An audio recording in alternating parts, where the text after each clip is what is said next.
So we've been speaking a lot about the EV tax credit over in the United States and how it expired at the end of September, and how this is going to hurt the sales of electric vehicles, not only for the big car companies, where it's going to hurt them, of course, but more for the EV-only manufacturers, the likes of Tesla, the likes of Rivian, and also the platforms as well that these vehicles are sold on, specifically in this case Carvana, who are a used car sales platform that you've probably heard of at some point, but they are speaking about their stance on electric vehicles now that the tax credit has gone away. How is it going to change things? Let's have a look. Online car marketplace Carvana has benefited from a strong used car market so far in 2025. New car prices have been stable for most of the year, and used car prices have also remained steady in response to this. But what's been especially strong is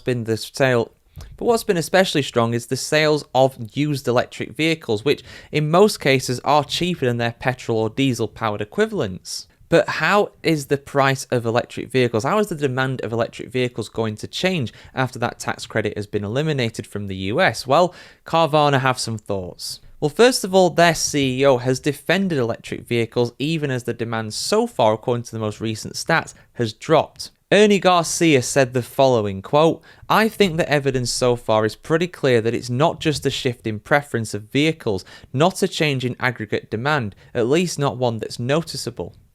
So I think our system is well positioned to handle that. We're making sure that we replace the cars that they want based on the actions that they're taking. We've seen a reduction in EV purchases as a result of the expiration of that tax credit.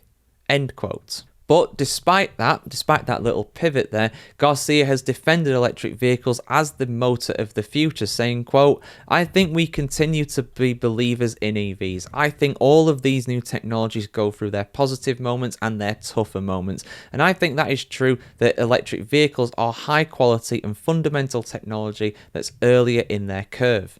And we expect over time they will make a comeback and will be well positioned for when they do." End quote. So guys, what do you think? Do you think electric vehicles will make a comeback? I think over time they probably will, but they're going to take a big hit in the immediate kind of future when it comes to the tax credit, of course. But get your thoughts in the comments below, guys. Of course, some manufacturers are still doing discounts on electric vehicles, which has very much made people question, why do we need the tax credit in the first place? Why has the government been funding that? A very valid argument, but we'll see how it affects the sales of EVs. Like, share, comment, subscribe, guys. If you want to see more of this, have a fantastic day wherever you're on the world today, and we'll see you very soon.